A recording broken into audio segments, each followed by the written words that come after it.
The absolute conviction and sincerity of these words would frankly lead anybody to have no doubt about whether these commitments are going to be kept. On the private sector commitments, pledges, these are very significant, and these companies, Pfizer, Moderna, and Johnson & Johnson, are certainly have committed their whole reputation to this. It's a very, very important move that really will change the landscape, because if they keep on having these donations on this rhythm, many of the controversial questions on how we ensure production of vaccines in LDCs, how we make sure that patents are sort of used also to liberalize the use of vaccines, well, they're still very important, but they somehow are less important. So I have no doubt. However, your question was also in the minds of many who spoke, who kind of vented the hypothesis that we might need a treaty, so a form more binding than this declaration. But I think a lot of work has to be done on that. The future is still open.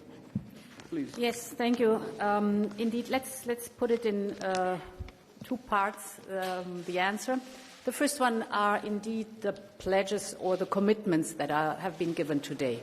And of course, in preparation of such a G20 summit, we work hard with different countries or with our European industrial partners to get these commitments. So they are well thought through, and they were public. So publicly said BioNTech, Pfizer, that they committed to deliver 1 billion doses this year at non-profit for low-income countries and lower costs for middle-income countries. I think this is a very clear public statement. The same goes for 200 million this year from Johnson & Johnson and 100 million this year from Moderna. So the companies have very well thought about it and can be held accountable because they know that they have said that publicly. Same goes for Team Europe, pledging 100 million doses till the end of the year to be donated. Many of them through COVAX, not all of them, but many of them through COVAX. So here too, we feel responsible and accountable. And then the second part is the Rome Declaration. I think it is groundbreaking and really historical because you have for the very first time the G20. That is the United States and China, the European Union and Russia, India and Latin America, South Africa and many others, all of them committing to basic principles. At the beginning, the big principle of multilateralism that goes like a golden thread through the declaration. What is so important in there? Important is that this is a very clear no to health nationalism. And it is even reinforced if you look in the declaration at a certain point you find the principle that supply chains have to be open. So clear no to export bans, a clear no to bottlenecks. And all the countries I was mentioning, the G20, have agreed on that. Or another topic that is in the Rome Declaration is the commitment to the One Health principle. So for the very first time there is the admittance that climate change, loss of biodiversity and human activity expanding into wildlife is one of the breeding grounds or the forces that brings forward those pandemics.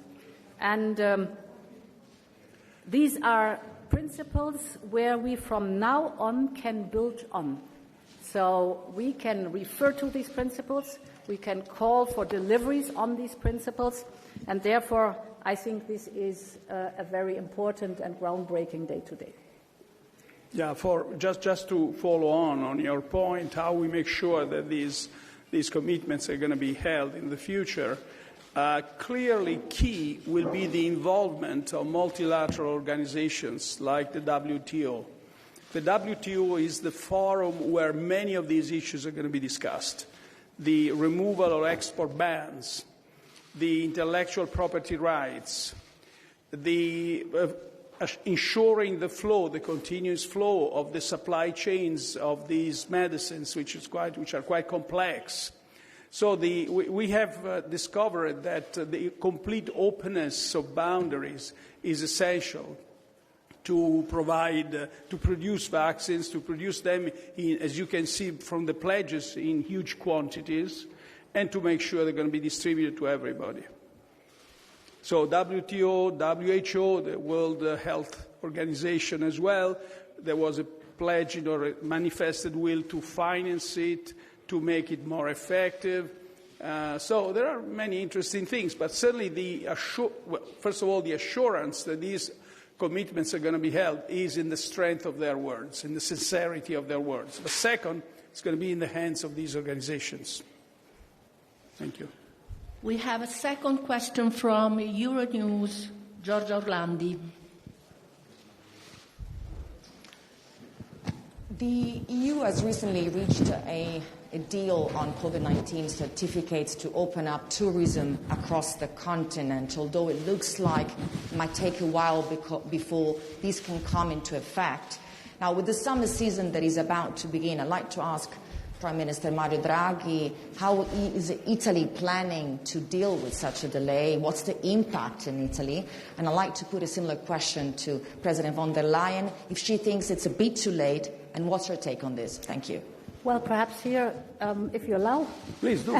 No, you answer first. So, indeed, our goal is to be ready in June. This is, for instance, important. We have good news that yesterday the political agreement has been achieved between the European Parliament and the Council, a precondition to move forward. Of course, there is hard work to do on the technical side, but we are right now in May in the process of doing test runs with the different member states. And I must say the member states have to do their homework on the technical side, what data are concerned. So most of them are ready. Not all of them are in time, but most of them.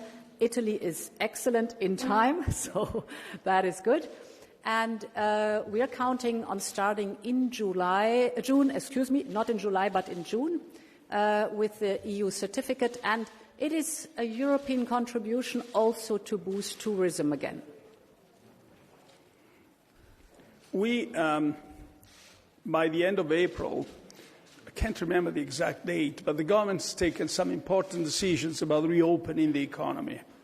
And one of these decisions, taken either there or 10 days later, was to eliminate the quarantine for citizens coming from the Schengen area, from the UK, from the Emirates, from the United States.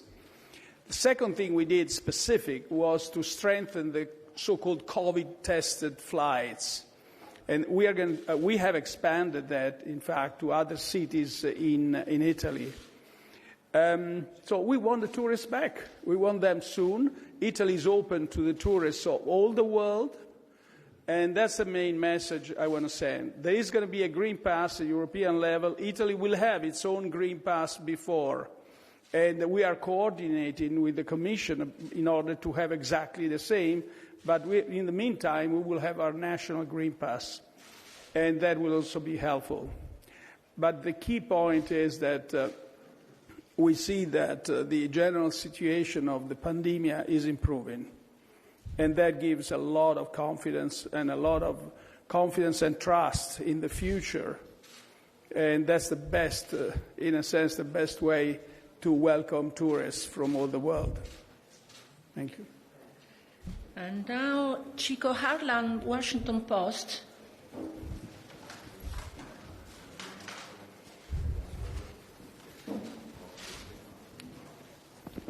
Thank you very much. I would welcome either of you to answer this. It's up to you. But, certainly there was near unanimity today among all the leaders that the current inequities are unacceptable or problematic, even immoral.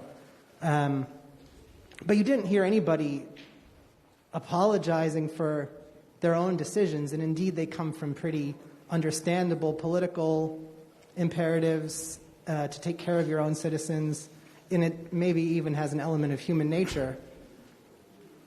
So do you see anything in what unfolded today that would prevent that pattern from playing out again,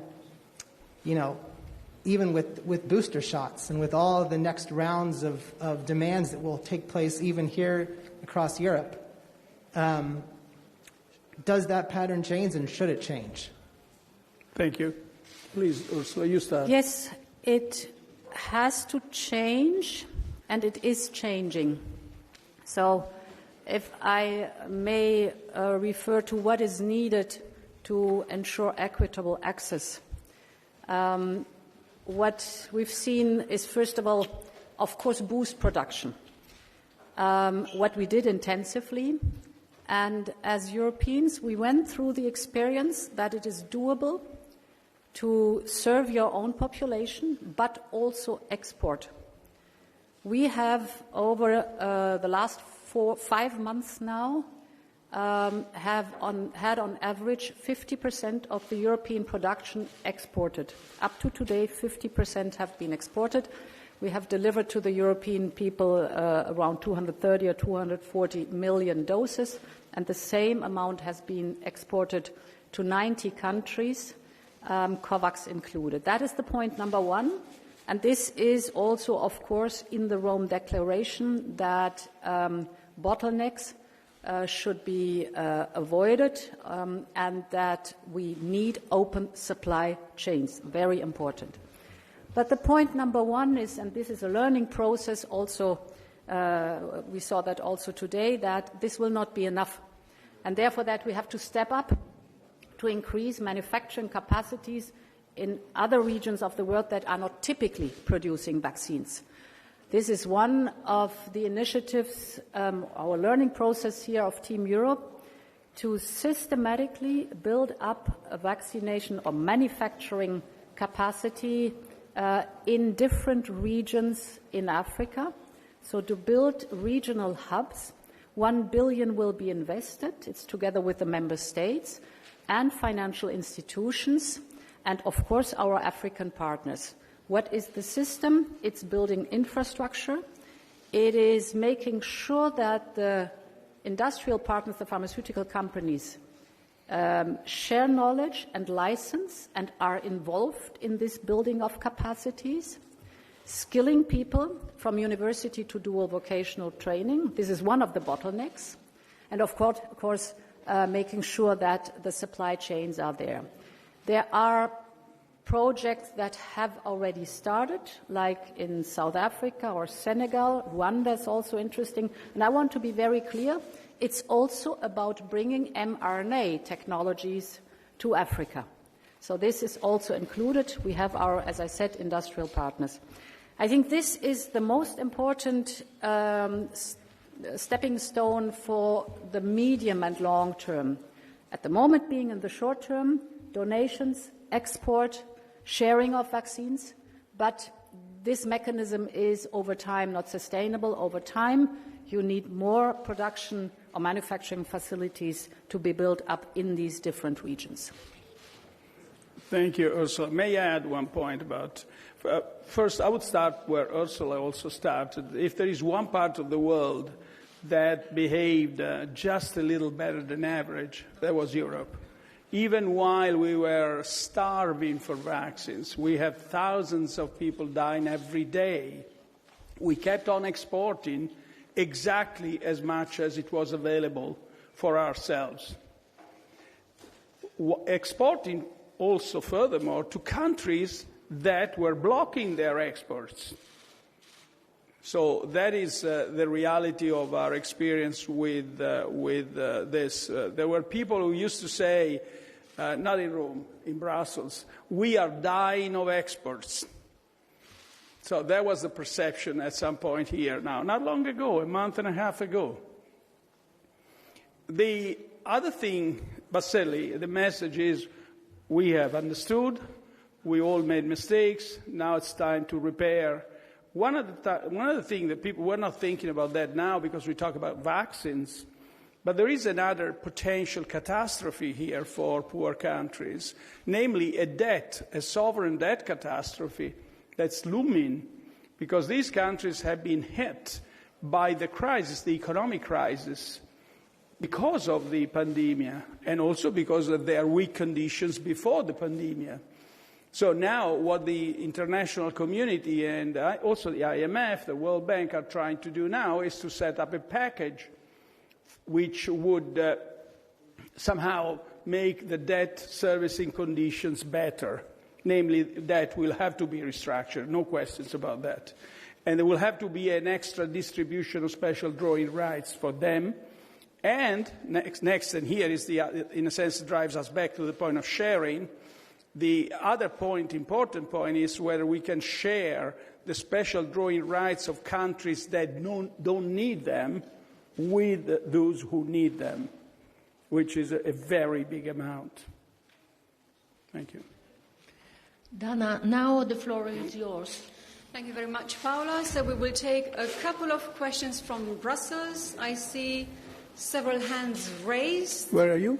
And please, let's give the floor first to Moritz Koch from Handelsblatt. Moritz, go ahead. Thank you so much for taking my question. A question for both President von der Leyen and Prime Minister Draghi. You already mentioned open supply chains more than once, that you have this commitment now in the G20 declaration. Have the UK and the US in particular committed to any concrete steps to make good on this commitment and to open up their supply chains? What do you expect them to do?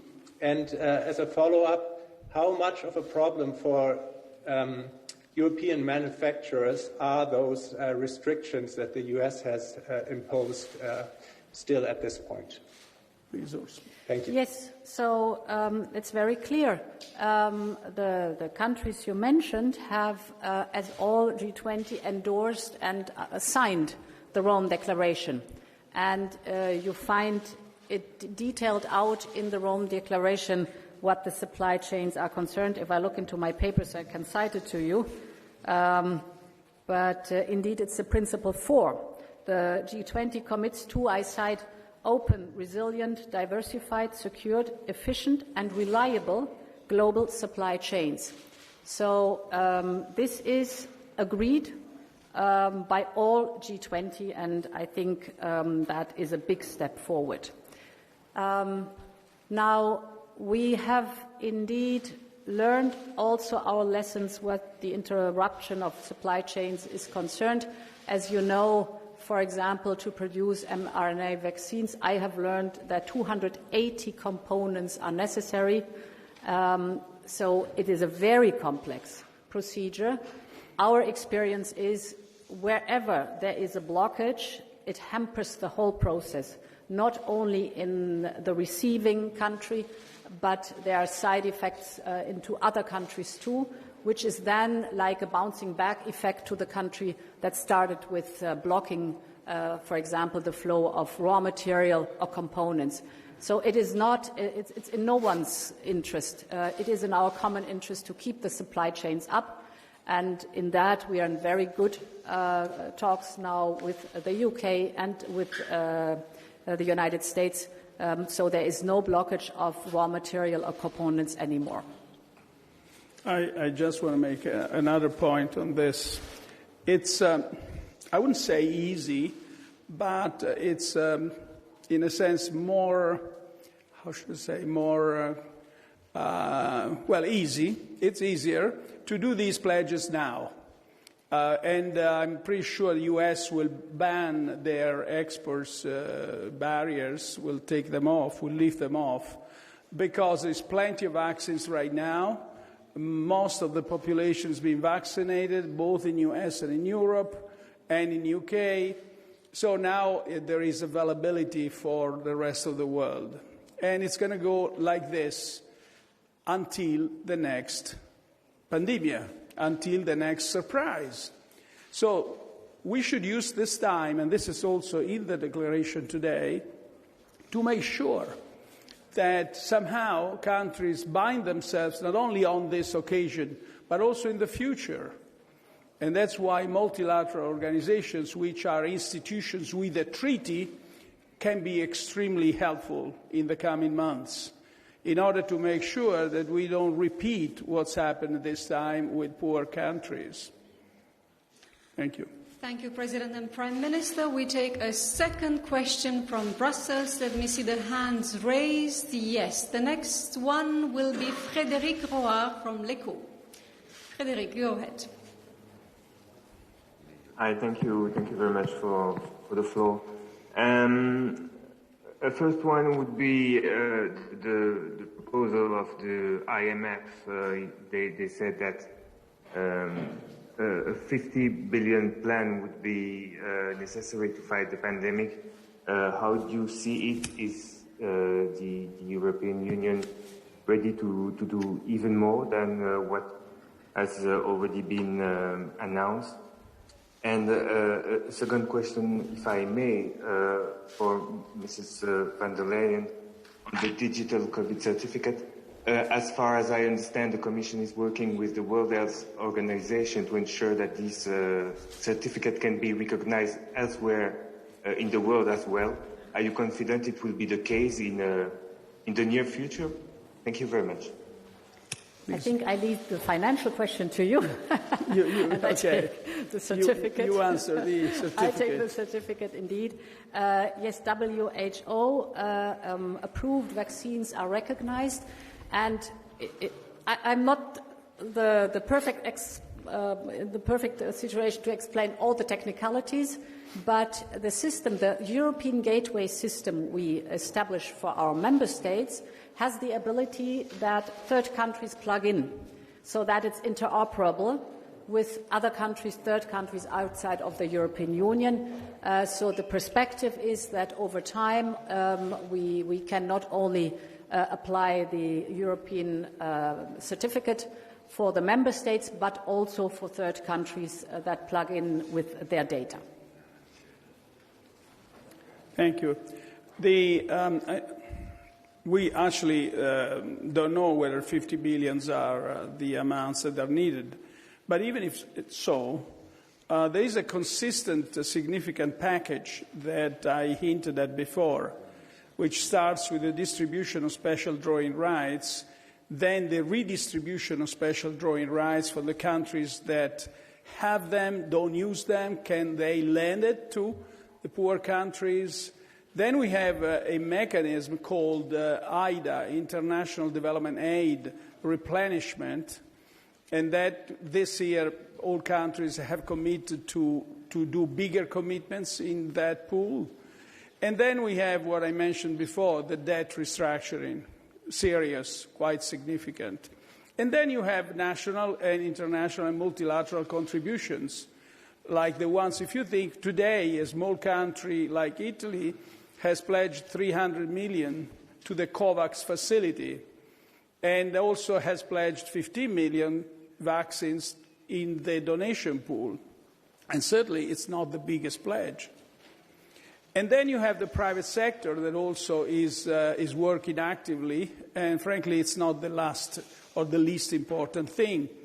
So all this will help not only in the vaccine campaign, during the vaccine campaign, but also in laying out the infrastructure that will help poor countries to react better to the next pandemic.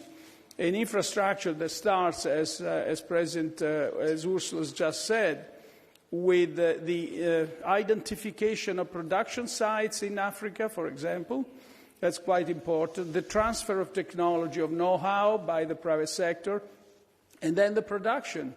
But also in health infrastructure, and also on this there is ample agreement, in poor countries that needs to be helped to build. So today, I frankly have no doubt that what's needed will be found. Grazie. E adesso c'è una domanda finale da parte della stampa italiana per Rai 3, Valentina Antonello.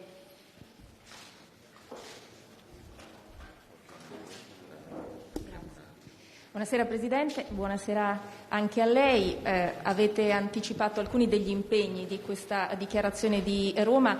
Vi chiediamo, visto che spesso è accaduto che quel che è stato scritto poi sia rimasto solo una buona intenzione, come farete perché questo non accada, e soprattutto sui brevetti per i vaccini. Un punto della dichiarazione prevede la cessione volontaria della licenza. Ecco, come funzionerà e se ci sono già delle potenze mondiali che in questo senso si sono rese disponibili. Grazie. Thank you. Grazie. La forza della dichiarazione di oggi viene prima di tutto dalla sincerità degli impegni presi. Era veramente apparente, era forse il desiderio di rimediare a delle ingiustizie, delle inequità che sono avvenute nel periodo più difficile, quando non c'erano vaccini per l'Europa, non c'erano ancora vaccini negli Stati Uniti, e per cui il ragionamento è stato chiudersi su se stessi e ignorare il resto del mondo.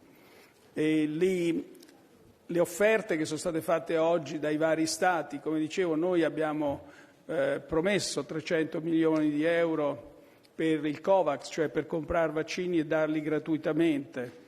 Ci sono altri Paesi europei che hanno promesso ancora di più.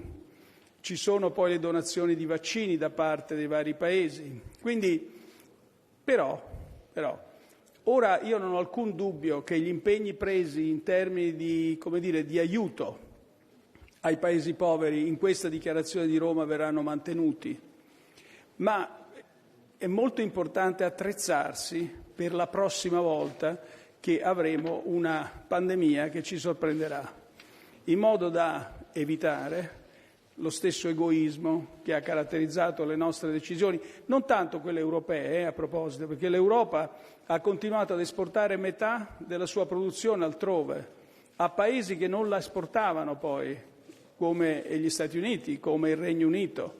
Quindi non tanto l'Europa, ma anche l'Europa. Come saremo sicuri che reagiremo collettivamente con altruismo, senza egoismo? E questo è nelle mani anche delle organizzazioni multilaterali, l'Organizzazione Mondiale della Sanità, ma soprattutto l'Organizzazione Mondiale del Commercio, che è quella che avrà l'ultima parola sulla proprietà intellettuale, sui brevetti dei vaccini. Qui ci sono varie idee sui vaccini e tra un momento do la parola alla Presidente von der Leyen. Un'idea è quella semplicemente di fare una liberalizzazione temporanea, circoscritta dei brevetti. Questo ha un vantaggio di essere estremamente, diretto, semplice. Lo svantaggio è che non è sicuro che poi che dia la produzione che poi serve per vaccinare. Perché? Perché dopo bisogna produrli questi vaccini e la produzione è estremamente complessa, quindi occorre anche un trasferimento di tecnologia e di esperienza. Poi ci sono altre cose come per esempio la sospensione volontaria dei brevetti e poi c'è una particolare idea che c'è, se non sbaglio, nella dichiarazione di Doha, e qui do la parola alla Presidente perché è lei che ne ha parlato oggi durante il summit. So I'm talking about the Compulsory Licensing Declaration. Yes, please. I will. I'm happy to Oh, do that. you have the translation. Yeah. But it was an excellent translation.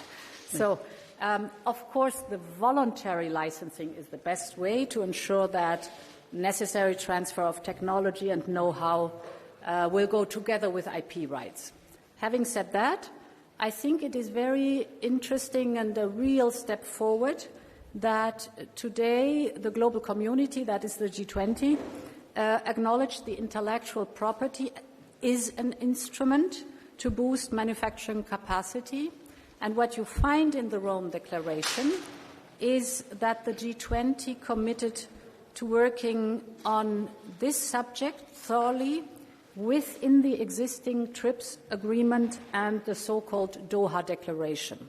So what is it all about? in the TRIPS agreement is already, and in the Doha Declaration, is already today foreseen a compulsory licensing as a perfectly legitimate tool in extraordinary situation, and a pandemic, of course, is an extraordinary situation. So it's already foreseen, the compulsory licensing is already foreseen in the TRIPS agreement with the Doha Declaration. This has been reconfirmed by G20 today. This is also important if you look at the parties that are convened in G20. Now, what the Prime Minister is referring to is that I've been listening very carefully to the developing countries. We had on Monday or Tuesday in Paris also with African leaders a summit on this topic. And they are complaining that it is difficult for them to use these flexibilities within TRIPS, within the Doha Declaration. And therefore, we think we have to act to provide the security and the certainty that developing countries can use the flexibilities in the TRIPS agreement. And therefore, the European Union will come forward with a proposal in WTO in early June to offer a third way that is also in support of the ideas the Director General of WTO, Dr. Ngozi, has. So our proposal, we have been discussing it yesterday in the Trade Council in the European Union, roughly will have three components. The first one we've been discussing already, that is trade facilitation and disciplines on export restrictions, so to make that sure also in WTO. Support for expansion of production, we've been talking about that. And indeed on IP, clarifying and simplifying the use of compulsory licenses in crisis times like a pandemic if necessary. What do I want to say by that? First of all, it's important that G20 has convened behind this Doha Declaration and the TRIPS agreement, that we work within it, with the flexibilities. Second, your question, how can you ensure that it's really going forward?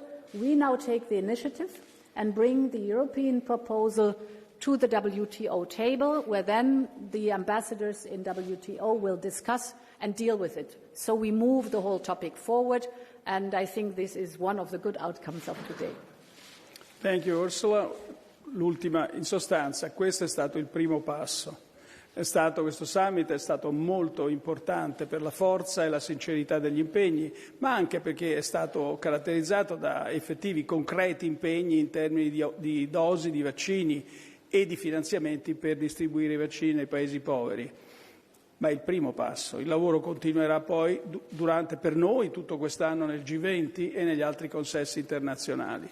Quello che traspare da oggi è che c'è un gran desiderio di continuarlo e di arrivare a risultati che non solo sono concreti per l'immediato, ma rimarranno fermi anche per il futuro. Grazie. Thank you. Thank you. We close this press conference. Thank you, President. Thank you, Prime Minister. Thank you, everybody. So, Mario. Grazie, Ursula. Thank you. Surprise. It was good. What's happening? Bene. Ok, ciao ciao. Cosa devo fare? Ah, una foto. Ok.